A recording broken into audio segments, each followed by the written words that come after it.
एकछिन है sir.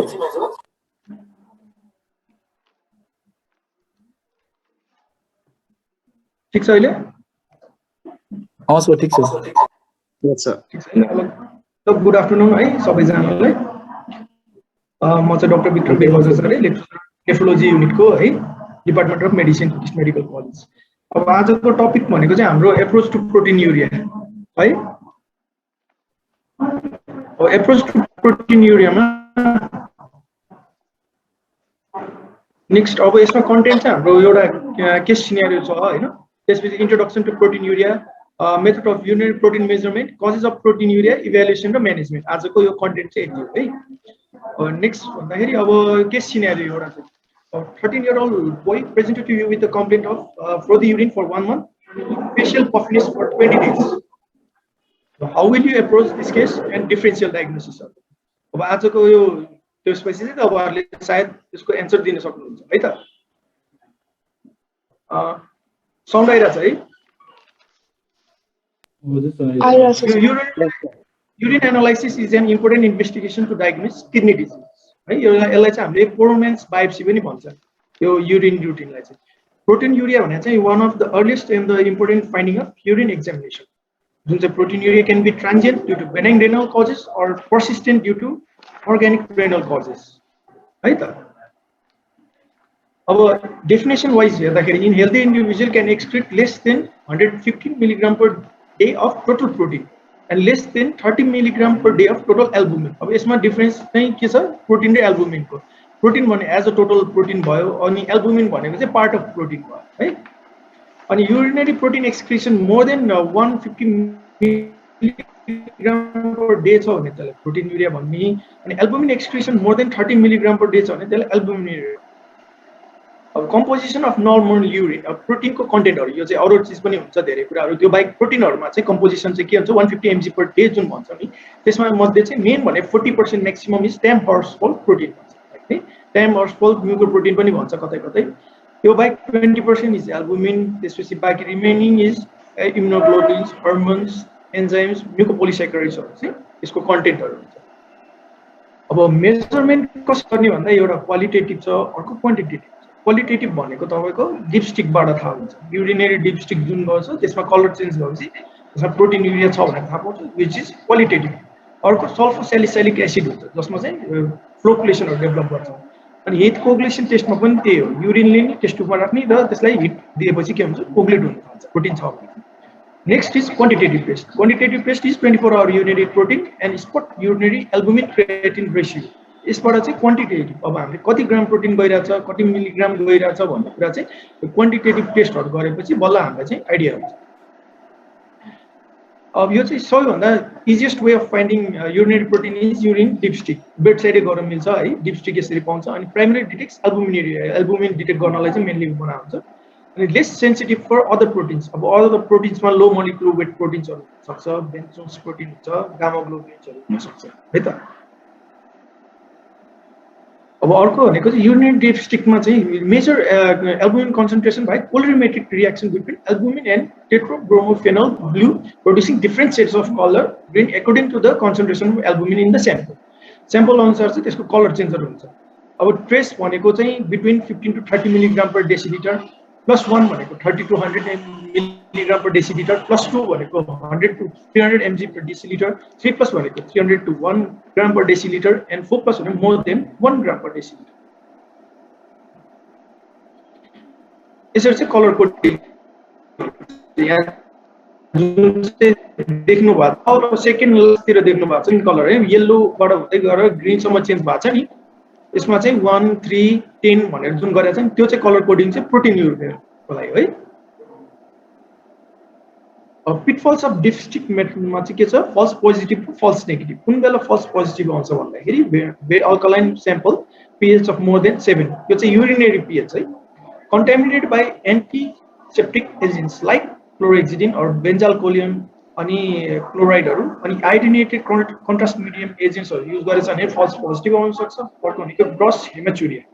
Falls negative कुन बेला आउँछ भने diluted urine, means the predominant urine protein is not albumin. Albumin नभएको खण्डमा एल्बुमिन नहुने र प्रोटिन युरिया देखिने भनेको कुन बेला हुन सक्छ भन्दाखेरि यो चाहिँ लो मोलिकुलर वेट प्रोटिनहरु जुन बेला हाई हुन्छ नि प्याराप्रोटिनेमियाहरु मल्टिपल माइलोमा तिनीहरुमा चाहिँ बेन्चमार्क प्रोटिनहरु भनेको चाहिँ लो मोलिकुलर वेट प्रोटिनहरुमा चाहिँ त्यसमा false negative भइदिन्छ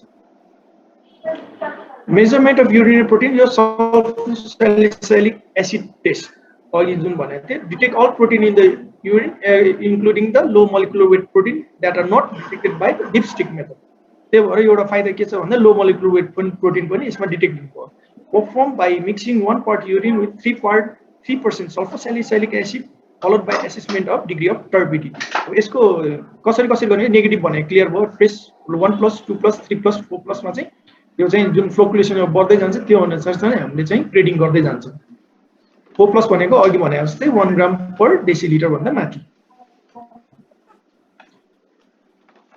if an acetic acid test if your turbidity develops add 1 to 2 drops of glacial acetic acid if यो चाहिँ गर्नुपर्ने कारण चाहिँ if turbidity is due to phosphate or carbonate precipitation then it will disappear with acetic acid negative भनेको no क्लाउडिनेस trace अहिलेको जुन हेर्नु भएको छ यसमा ब्ल्याक गरेर हेर्दाखेरि यसमा नेगेटिभ भनेको नो क्लाउडिनेस हैन नो क्लाउडिनेस भनेको नेगेटिभ भयो अब +1 ट्रेस भनेको बेयरली भिजिबल क्लाउडिनेस +1 भनेको definite cloud with granular flocculations अनि +2 भनेको heavy and granular cloud with granular flocculations अर्को dense cloud with mark flocculation अनि 4 मा चाहिँ thick curdy precipitation and coagulation यो भनेको चाहिँ 4+ है त थिक कर्डी टाइपको हो भने 4+ हुन्छ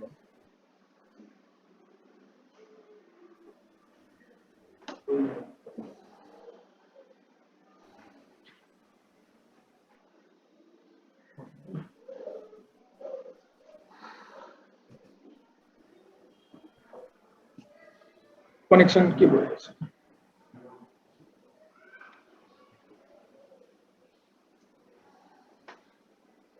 आइरहेछ स्लाइड Yes, sir.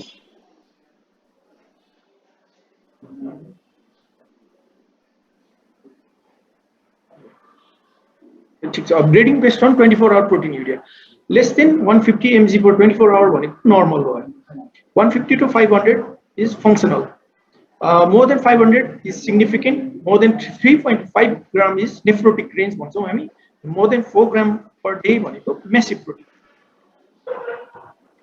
एल्बुमिन को केसमा चाहिँ अघिको प्रोटिन भयो अबको एल्बुमिन चाहिँ less than 30 normal 30 to 300 milligram per day भनेको माइक्रो एल्बुमिनुरिया भने यो चाहिँ डायबेटिक नेफ्रोप्याथीहरुमा सिग्निफिकेन्ट हुन्छ अर्को भनेको मोर देन 300 भनेको एल्बुमिनुरिया भन्छ हामी more than 2200 milligram per day भनेको नेफ्रोटिक रेन्ज प्रोटिन है त स्पट युरिनरी एसीआर मा चाहिँ 30 अघिको जस्तै भ्यालु सेम छ बस यसमा डिफरेन्स भनेको यसको युनिट मिलिग्राम पर ग्राम मा चाहिँ हुन्छ यो लेस देन 30 भनेको नर्मल 30 to 300 भनेको अघि जस्तै microalbuminuria more than 300 is albuminuria and more than 2200 is nephrotic range यसमा युनिट चाहिँ फरक छ है अब mechanism of protein handling by kidney glomerular capillary वालले चाहिँ के गर्छ परमिट्स यो चाहिँ जुन हामीले फोटोमा देखिरहेको छ यो चाहिँ ग्लोमेरुलस हैन ग्लोमेरुलसमा इफरेन्ट आर्टरी एफरेन्ट आर्टेरियल इफरेन्ट आर्टरी देखिरहेको छ बीचमा मेसेन्काइम्सहरु छ त्यसपछि लार यसमा देखिएको भने के छ ग्लोमेरुलसको मेन चाहिँ फिल्ट्रेसन मेकानिजम है परमिट्स ग्लोमेरुलर क्यापिलरी वालले चाहिँ permits passage of small molecules while restricting macromolecules तर जुन बेला यो चाहिँ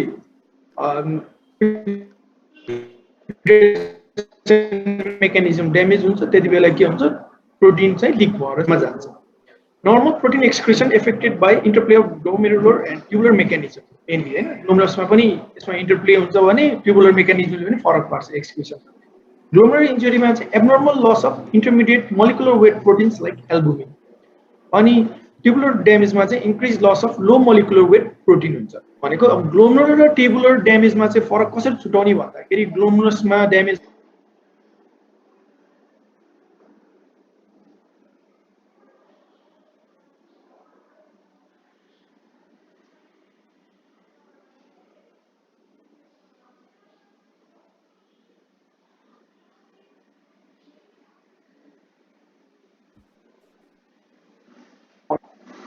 Functional proteinuria भनेको के हो त भन्दा benign form of proteinuria protein excretion is less than 500 milligram per day may rise up to 1 gram per day. Include two types. Your transient proteinuria, or other is orthostatic proteinuria. Transient proteinuria, if dipstick analysis show 0.2+2 proteinuria, but subsequent dipstick tests are negative. Transient proteinuria. Potential triggers are acute illness, exercise, fever, heart failure, and urinary tract infection. Trigger transient proteinuria. After potential trigger has been treated or resolved, repeat urine test is normal. Resolve. Orthostatic proteinuria. This benign condition is about 3 to 5% of adolescent and young adult, which is characterized by increased protein excretion in the upright position, but normal protein excretion when the patient is supine. Protein loss. Supine like or the urine protein taken. Diagnosis the split urine specimen are examined for comparison. The daytime specimen typically has an increased concentration of protein, with the nighttime specimen having a normal concentration. There should be no hematuria. Orthostatic proteinuria. A lot of the causes of proteinuria. Benign causes matter, fever, strenuous exercise, acute illness, emotional stress, orthostatic proteinuria, due to increased blood flow. Or pathological proteinuria. Pathological proteinuria glomerular tubular overflow proteinuria. Glomerular cause capillary permeability is increased due to glomerulonephritis, which can be primary or secondary. Tubular proteinuria due to decreased tubular reabsorption of filtered protein, which is usually in the tubulointerstitial diseases. Overflow proteinuria is due to increased production of low molecular weight proteins like monoclonal gammopathies, leukemias, and lymphomas. Glomerular proteinuria, usually what happens there? It occurs due to effacement of epithelial fluid process and disruption of glomerular basement membrane. जुन चाहिँ पहिला अब ग्लोमरस को anatomy हेर्नु भयो भने थाहा हुन्छ होला, त्यसमा पोडोसाइट फुड प्रोसेसहरु हुन्छ, ग्लोमरुलर बेसमेन्ट मेम्ब्रेनहरु हुन्छ हैन, त्यसमा चाहिँ फुड प्रोसेस इफेसमेन्टहरु भयो, थिनिङहरु भयो, टेकन अवे भयो, फुड प्रोसेस ड्यामेज भयो, या ग्लोमरुलर बेसमेन्ट मेम्ब्रेनमा कुनै इन्टरप्सन्सहरु आयो भने त्यहाँबाट प्रोटिन चाहिँ लिक हुन्छ. अनि protein urinary protein electrophoresis shows large spikes of albumin, indicative of increased permeability of albumin across damaged glomerular basement membrane. यसमा चाहिँ के हुन्छ अर्को finding, presence of RBC cast and dysmorphic RBCs. Dysmorphic RBCs भनेको के हो? यो भनेको चाहिँ ड्यामेज रेड ब्लड सेल्स है, ड्यामेज रेड ब्लड सेल्स जसको चाहिँ एनाटोमिकल भेरिएसन भएर ब्लेबहरु फर्म हुने त्यस्तो भइसकेको छ. क्लिनेटेड आरबीसी पनि भन्छ. Only proteinuria that can cause more than 2 gram protein for 24 hours with albumin is to beta 2 microglobulin of more than 1000:1 ratio. Right? Beta 2 microglobulin भन्दा albumin को रेशियो के हुन्छ 1000:1 को रेशियोमा जान्छ. त्यसबाट चाहिँ हामीले ग्लोमेरुलर प्रोटिन्युरिया चाहिँ छुटाउन सकिन्छ. यो चाहिँ एकदम इम्पोर्टेन्ट पोइन्ट हो है, रेशियो चाहिँ. यो पछि डिस्कस गर्छु म. अर्को ग्लोमेरुलर प्रोटिन्युरियाको प्राइमरी र सेकेन्डरी कजेस भनेको हैन, ग्लोमेरुलोनेफ्राइटिस हुन सक्छ, त्यसमा मिनिमल चेन्ज डिजिज भन्छौं हामी, idiopathic membranous glomerulonephritis, focal segmental glomerulosclerosis, membranoproliferative glomerulonephritis, IgA nephropathy, यिनीहरु भनेको primary glomerular disease. Secondary causes due to secondary डिजिजमा चाहिँ diabetic nephropathy is the most common cause. त्यसपछि कनेक्टिभ टिस्यु डिजिज हुन सक्छ lupus नेफ्राइटिसहरुमा, अनि एमाइलोडोसिस, प्री-एक्लेम्सिया इन्फेक्सन्सहरुमा post streptococcal, hepatitis B, hepatitis C, HIV हुन सक्छ, र म्यालिग्नेन्सीमा के हुन सक्छ लिम्फोमा, लङ एन्ड जे क्यान्सरहरुमा पनि प्रोटिन्युरिया डेभलप हुन सक्छ. ट्युबुलर प्रोटिन्युरिया अहिलेसम्म अघि भनेको कजहरु सबै ग्लोमेरुलर प्रोटिन्युरिया हैन. ट्युबुलर प्रोटिन्युरियामा के छ? Appears to quality reabsorption of normally filtered protein by the proximal tubules, characterized by the presence of large amount of small proteins in urine with normal serum protein, and rarely exceed 1.5 to 2 gram per day. It's a tubular damage or tubular proteinuria. Overflow proteinuria. Overflow proteinuria के हुन्छ? नामै overflow छ हैन. यो भन्दाखेरि के बुझ्छौं भने excessive production of abnormal filtered plasma protein like monoclonal gammopathy भनेको monoclonal gammopathy मा के हुन्छ? मल्टिपल माइलोमा हुन्छ, monoclonal gammopathy unknown significanceहरु डिजिजहरुमा चाहिँ के हुन्छ? Exceeds the tubular capacity for reabsorption. Overwhelming production of प्रोटिनले गर्दाखेरि ट्युबुलर क्यापेसिटी जुन नर्मलै हुन्छ त्यसलाई ओभरवेल्म क्यापेसिटी अब त्यो एक्सिड गरिसकेपछि चाहिँ रिएब्सर्प्सन सक्दैन र त्यसपछि प्रोटिन चाहिँ युरिनमा देखिन्छ usually less than nephrotic range एक्जाम्पलमा मल्टिपल माइलोमा भनिहालेँ त्यसपछि myoglobinuria in rhabdomyolysis and haemoglobinuria in haemolysis pathological proteinuria अब ट्युबुलरमा चाहिँ हाइपरटेन्सिभ नेफ्रोस्क्लेरोसिसले गर्दाखेरि हुन सक्छ अदर कजेसहरुमा युरिक एसिड नेफ्रोपैथीले गर्दाखेरि हुन सक्छ इन्टरस्टिशियल नेफ्राइटिसले गर्दाखेरि हुन सक्छ हेभी मेटल्स ले गर्दाखेरि हुन सक्छ सिकल सेल डिजीज ड्रग्सहरुमा एनएसएड्स साइक्लोस्पोरिन कन्ट्रास्ट एजेन्ट्सहरु हाइपरसेन्सिटिभ इन्टरस्टिशियल नेफ्राइटिस हुन सक्छ ओभरफ्लोमा haemoglobinuria myoglobinuria multiple myeloma and amyloidosis pathological प्रोटीनुरियाहरु देखिन सक्छ है त सेलेक्टिभ प्रोटीनुरिया सेलेक्टिभ भन्नाले के only albumin and transferrin are lost in the urine यो चाहिँ केमा देखिन्छ minimal change glomerulonephritis minimal change glomerulonephritis is the common glomerulonephritis occurring in the children यसमा चाहिँ के हुन्छ इफेक्टमेन्ट अफ फुड प्रोसेस हुन्छ पोडोसाइट फुड प्रोसेस त्यसबाट एल्बुमिनहरु चाहिँ लस हुन्छ यो चाहिँ इभ्यालुएसनको यो चार्टिङ छ हैन प्रोटीनुरिया अन डिपस्टिक देखिसकेपछि हामीले के गर्ने भन्दा फर्स्ट काम गर्नुपर्छ क्वान्टिफाई गर्नुपर्छ एउटा क्वालिटेटिभ टेस्ट भनेको थियो सुरुमै त्यो भनेको डिपस्टिक गर्न मिल्यो सल्फर सैलिसाइलिक एसिड टेस्ट गर्न मिल्यो अर्को चाहिँ हिट कोगुलेसन टेस्ट तीनटा कुरा गरेको थिएँ क्वालिटेटिभ टेस्टको अनि त्यसपछि क्वान्टिटेटिभ टेस्टहरुमा चाहिँ यसलाई क्वान्टिफाई गर्नुपर्ने हुन्छ क्वान्टिफाई कसरी गर्ने भनेको 24 आवर प्रोटीन एक्सक्रिसन हेर्न सकिन्छ अर्को morning spot urine to albumin creatinine ratio हेर्न सकिन्छ यो रेन्ज त अघि नै भनिसके मोडरेटली इन्क्रिज 300 सम्म जान्छ 30 to 300 अर्को सिभियरली इन्क्रिजमा 300 to 3500 nephrotic range more than 3.5 gram अब मोडरेटली इन्क्रिजमा अघि भने जस्तै अर्ली मार्कर अफ डायबिटिज भयो त्यही भएर चाहिँ हामीलाई यो माइक्रो एल्बुमिन लेभल चाहिँ एकदम इम्पोर्टेन्ट हो 30 to 300 मिलिग्राम पर डे भनेको चाहिँ एकदम इम्पोर्टेन्ट छ which indicates early diabetic changes essential हाइपरटेन्सनमा पनि हुन सक्छ अनि early stage of glomerulonephritis severely increase कुन बेला हुन सक्छ भन्दाखेरि मोडरेटली इन्क्रिज बाहेक apart from that multiple myeloma intermediate proteinuria postural proteinuria congestive heart failure fever exercise पनि हुन सक्छ अब अर्को आउँछ हाम्रो चाहिँ यसमा nephrotic range proteinuria nephrotic range भन्नेबित्तिकै डायबिटिज भयो एमाइलोइडोसिस भयो minimal change disease FSGS membranous glomerulonephritis र आइजिए नेफ्रोपैथीमा चाहिँ नेफ्रोटिक रेन्ज हुन्छ नेफ्रोटिक रेन्ज भनेको 3.5 ग्राम पर डे भन्दा धेरै है त clinical evaluation now clinical evaluation भन्नेबित्तिकै सुरु हुन्छ हाम्रो हिस्ट्री टेकिङबाट proteinuria is usually detected during a routine screening asymptomatic patient usually asymptomatic हुन्छ कुनै कम्प्लेनै नआइकन पनि पेसेन्टको चाहिँ रुटिन टेस्ट गर्दाखेरि प्रोटीनुरिया भेट्न सक्छ सिम्पटम्सहरु के आउन सक्छ भन्दाखेरि अब यो जीएन को हिस्ट्रीहरुमा रिसेन्ट फिभरको हिस्ट्री आइजिए नेफ्रोपैथीहरुमा इभन पोस्ट स्ट्रेप्टोकोकल ग्लोमेरुलोनेफ्राइटिसहरुमा सोर थ्रोटको हिस्ट्री फेरि अर्बाइटल पफिनेस त्यो हुन्छ प्रोग्रेसिङ टु एनासार्का भनेको जेनरलाइज फेरि अनि फ्रोथी युरिन लिएर आउन सक्छ high coloured urine pollakiuria nausea vomiting pain abdomen even joint पेनहरु हुन्छ कनेक्टिभ टिस्यु डिजिजहरुमा जोइन्ट लिएर आउन सक्छ पास्टमा चाहिँ हामीले के हेर्नुपर्छ भन्दाखेरि एउटा डायबिटिज थियो कि थिएन हाइपरटेन्सन रेनल डिजिज सिस्टमिक इलनेसहरुको पास्ट हिस्ट्री लिनुपर्छ ड्रग्स हिस्ट्रीमा NSAIDs cyclosporine exposure to heavy मेटल्सहरु यो सबै इम्पोर्टेन्ट छ कहिलेकाहीँ एनएसएड्सहरुले गर्दाखेरि पनि नेफ्रोपैथीहरु हुन सक्छ family history of renal disease पनि हेर्नु पर्यो हामीले किन भन्दाखेरि फ्यामिली डिजिजहरु कुनै थियो कि थिएन त्यसले गर्दाखेरि ट्रान्सफर हुँदै गएको रेनल डिजिजहरु इभन डायबिटिजहरु डायबिटिक नेफ्रोपैथीहरु अनि इभन एडीपीकेडीहरु भन्छौं हैन पोलिसिस्टिक किडनी डिजिजहरु चाहिँ फ्यामिलियल हुन्छ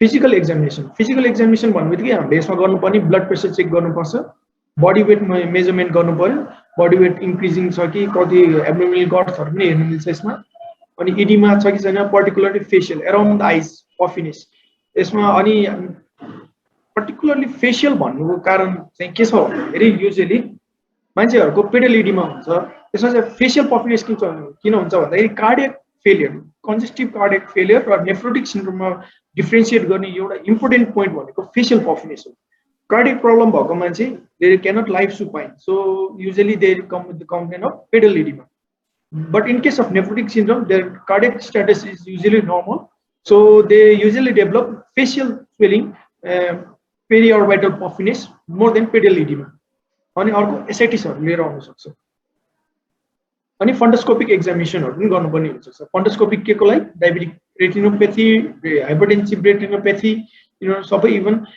कनेक्टिभ टिस्यु डिजिजहरुमा हुन सक्ने सबकन्जेनिटल हेमोरेजहरुदेखि लिएर इभन रेटिनल हेमोरेजहरुको लागि पनि अफ्थाल्मोलोजिकल एक्जामिनेसनहरु गर्नुपर्ने हुन्छ बेसलाइन इन्भेस्टिगेसन अब हिस्ट्री टेकिङ भयो एक्जामिन हामीले गर्यौं अब नेक्स्ट इन्भेस्टिगेसनमा के इम्पोर्टेन्ट छ भन्दाखेरि complete blood count renal function test urine dipstick गर्नु पर्यो युरिन रुटिन एक्जामिनेसन गर्नु पर्यो 24 आवर युरिन रुटिन गर्नु पर्यो क्वान्टिफिकेसनको लागि अझ सँगै त्यो स्पट युरिनरी एसीआर पीसीआर गर्न सक्छौं अनि renal ultrasonography diagnostic evaluation of प्रोटिन्युरियामा चाहिँ अब proteinuria is usually found in dipstick urinary analysis the urinary sediment should be examined microscopically एकचोटी डिपस्टिक पोजिटिभ आइसकेपछि माइक्रोस्कोपिकली हेर्नुपर्छ किन भन्दाखेरि त्यसमा के छ फाइन्डिङ्सहरुमा फ्याटी कास्ट भेट्यो फ्री फ्याट्स ओभल फ्याट्स आयो भने नेफ्रोटिक रेन्ज प्रोटिन्युरिया सजेस्ट गर्छ ल्युकोसाइट कास्ट विथ ब्याक्टेरिया छ भने युरिनरी ट्र्याक्ट इन्फेक्सन सजेस्ट गर्छ ल्युकोसाइट कास्ट विदाउट ब्याक्टेरिया छ भने रेनल इन्टरस्टिशियल डिजिज त्यसमा चाहिँ ल्युकोसाइट कास्टहरु मात्र देखिन्छ ल्युकोसाइट्सहरु देखिन्छ बट नो ब्याक्टेरिया भने चाहिँ इन्टरस्टिशियल डिजिजहरु हुन्छ है त नर्मली सेफ इराइथ्रोसाइट्स छ भने चाहिँ लोअर युरिनरी ट्र्याक्ट डिजिजहरु सक्छ डिस्मोर्फिक इराइथ्रोसाइट्स भनेको ड्यामेज आरबिसीहरु जस्तो प्लेटहरु लिएर आउन सक्छ क्रिनेटेड डेड आरबिसीहरु भन्छ त्यसमा चाहिँ सजेस्टिभ अफ अप्पर युरिनरी ट्र्याक्ट लिजन्सहरु हुन्छ इराइथ्रोसाइट कास्ट भनेको कास्टका फर्म हुन्छ ट्युबल्सहरुमा फर्म हुन्छ त्यसले गर्दाखेरि हामीलाई सजेस्ट गर्छ ग्लोमरुलर डिजिज भनेर वैक्सी ग्रानुलर सेलुलर कास्टिनर सबै चाहिँ एडभान्स क्रोनिक रेनल डिजिजको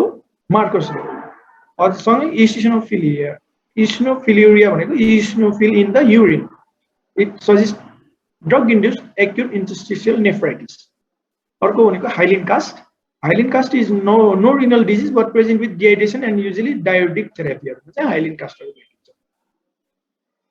अब इसिनोफिलको कुरा आएछ इसिनोफिल कसरी पत्ता लगाउने भन्दाखेरि Wright स्टेनबाट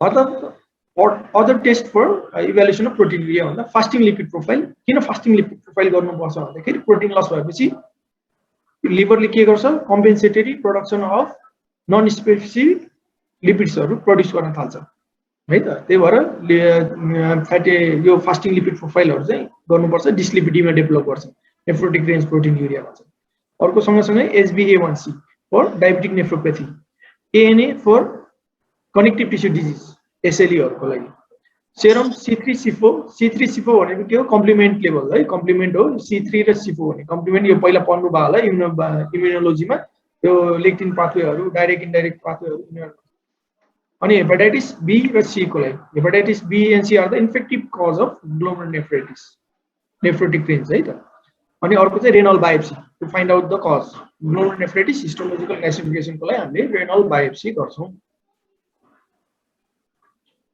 selected investigation to be considered in proteinuria त्यो अघि नै भने जस्तै कुराहरु यसलाई रिपिट गर्छु है फेरि ANA भनेको SLE मा एलिभेट हुन्छ ASO टाइटर गरेर हेर्नु पर्यो पोस्ट स्ट्रेप्टोकोकल ग्लोमेरुलोनेफ्राइटिस मा C3C4 जुन कम्प्लिमेन्ट को लेभल भने त्यो चाहिँ र्यापिडली प्रोग्रेसिभ ग्लोमेरुलोनेफ्राइटिस मा लेभल कम हुन्छ अर्को ESR हरु गर्नुपर्छ त्यो to rule out infection and inflammation fasting blood sugar elevated in diabetes mellitus haemoglobin haematocrit level in low in chronic renal failure मा ग्लोबिनहरु कम हुन्छ अनि HIV VDRL hepatitis serology in all kind of associated glomerular proteinuria को लागि इलेक्ट्रोलाइट्सहरु हेर्नु पर्यो screening for abnormality consequent to renal disease serum and urinary protein गर्नुपर्छ electrophoresis to find out the cause such as multiple myeloma अनि serum urate level for elevated urate level in tubulointerstitial disease with stone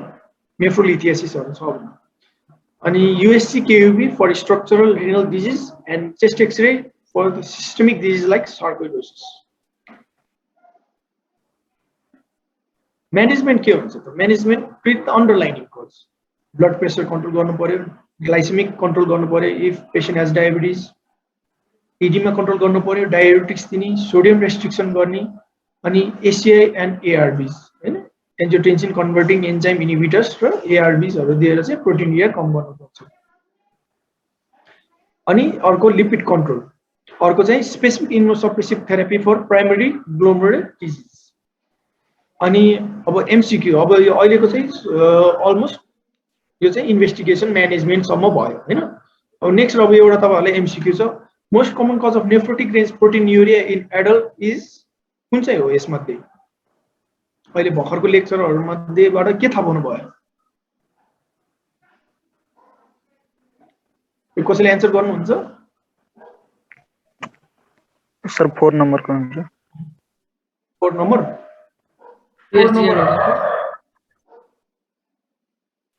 animal change disease कसमा common हुन्छ? बच्चाहरूमा, childhood.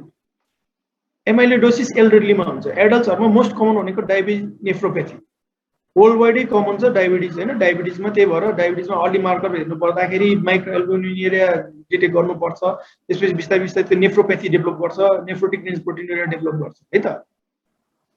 अनि त्यही भएर diabetic नेफ्रोपेथी world wide नै common छ। अनि पिएससिएन भनेको पोस्ट ग्लोमेरुलर नेफ्राइटिसमा चाहिँ नेफ्रोटिक रेन्ज प्रोटिन्युरिया कमै हुन्छ, यसमा चाहिँ नेफ्राइटिक रेन्ज हुन्छ लेस देन 3.5 ग्राम। नेफ्रोटिक रेन्ज भन्नु बित्तिकै यहाँ के छ, नेफ्रोटिक रेन्ज भनेको 3.5 ग्राम भन्दा धेरै हुनु पर्यो है त। अनि चाइल्डहुडमा भन्यो भने मिनिमल चेन्ज डिजिज, एडल्टमा भने डायबिटिक नेफ्रोपेथी। नेक्स्ट एमसीक्यू भनेको glomerular proteinuria can be differentiated from the non-glomerular protein by which of one of the following? अझै मैले भनेको थिएँ नि डिफरेन्शिएट कसरी गर्ने, ट्युबुलर हो कि ग्लोमेरुलर हो भनेर। कुन हो यसमा एन्सर?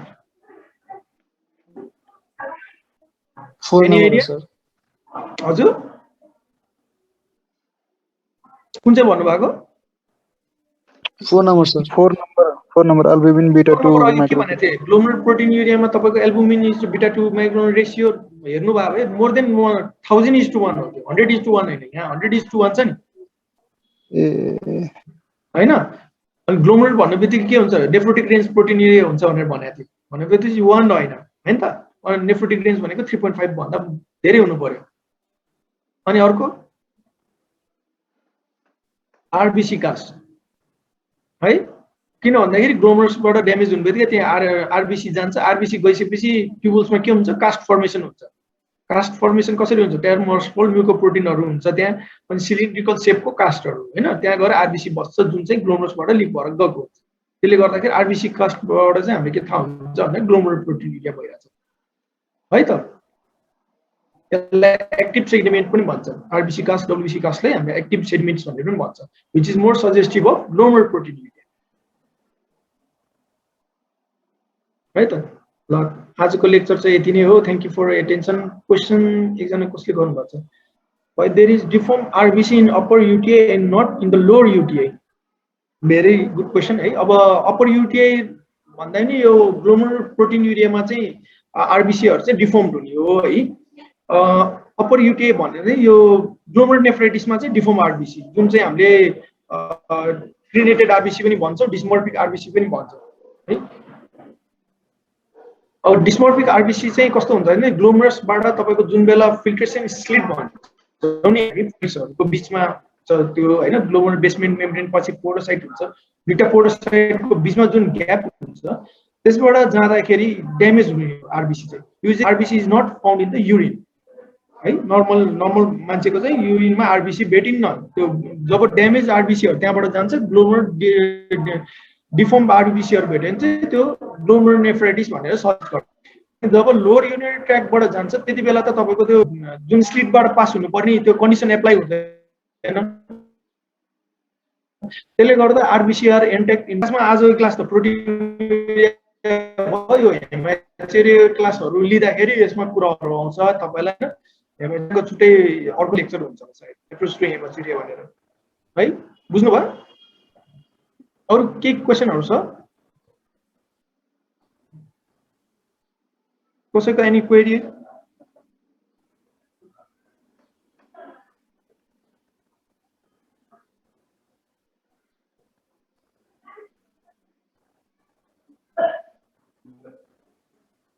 सबैले बुझ्या हो?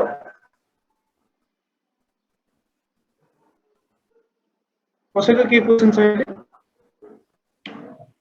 अर्थोस्ट्याटिक भर्सेस नर्मल प्रोटिन्युरिया हैन अब प्रोटिन्युरिया भनेको कस्तो भने अर्थोस्ट्याटिक भन्छ जुन चाहिँ एउटा चाहिँ नर्मल भन्दा मिल्दैन ट्रान्जिएन्ट प्रोटिन्युरिया भन्नु हैन अर्थोस भनेको स्ट्यान्डिङ कन्डिसनमा बस्दाखेरि हुने एउटा प्रोटिन्युरिया जसमा चाहिँ के हुन्छ अघि मैले जुन स्लाइडमा देखाएँ नि इन्क्रिज त्यो प्रेसरले गर्दाखेरि ब्लड प्रेसर हाई भएर त्यति बेला चाहिँ प्रोटिनहरु चाहिँ लिक भएर जानेलाई orthostatic proteinuria which is a benign condition यसमा चाहिँ कसरी थाहा पाउने भन्दाखेरि सुपाइन पोजिसनलाई गर्दाखेरि बिहानको युरिन स्याम्पलमा there will be no proteinuria but evening टाइममा हामीले गर्दाखेरि प्रोटिन्युरिया भेट्यो भने चाहिँ अर्थोस्ट्याटिक प्रोटिन्युरिया भन्छौँ अब नर्मल अर्को प्रोटिन्युरिया भने ट्रान्जिएन्ट भनेको चाहिँ तपाईँले भन्नु खोज्नु भएको सायद त्यो चाहिँ के हुन्छ इन्फेक्सनको बेला हुन्छ स्ट्रेस रिलेटेड हुनसक्छ इभन इन्फेक्सनको बेला यो एउटा स्लाइडमा देखाएको छ नि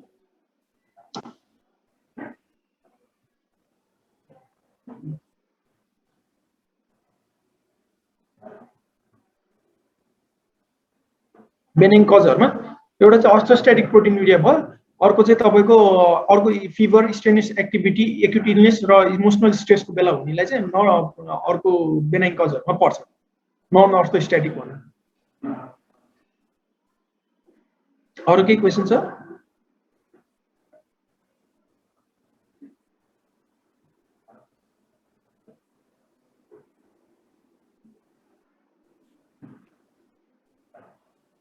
अरु कसैको क्वेशन छैन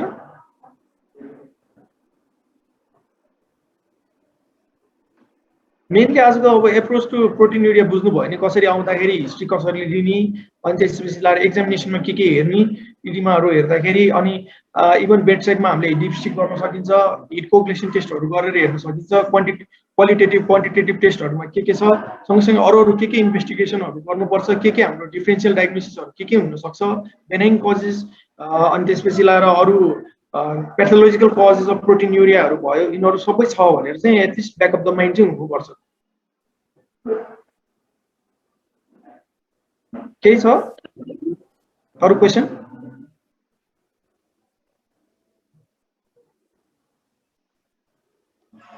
छ भने सोध्नु टाइप गर्दा पनि हुन्छ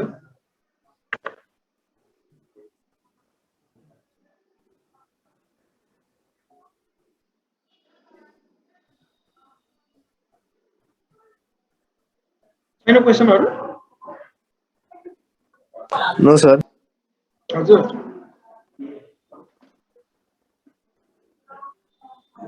हजुर भन्नु साउन्ड आइरहेको छैन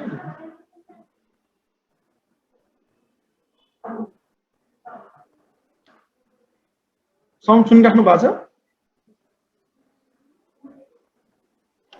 छ सर छ है अरु कुनै क्वेशनहरु छ कि छैन अब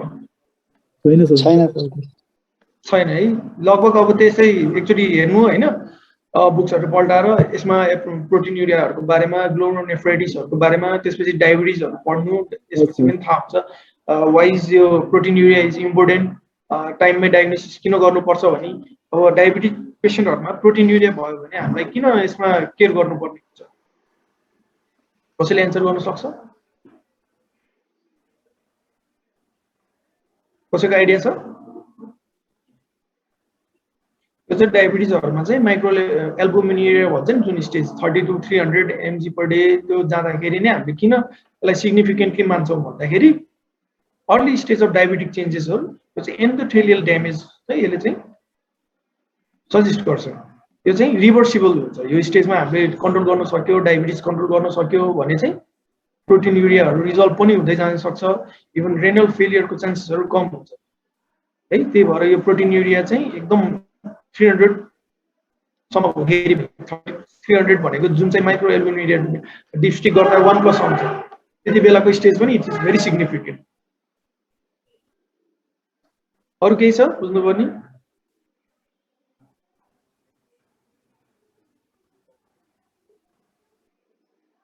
छैन सर छैन है हजुर सर ल त्यसो भए अब आजलाई यति नै त है त अब नेक्स्ट क्लास कहिले हुन्छ तपाईहरुको हस् है त ल भन्नु ल thank you so much thank you sir have a nice time thank you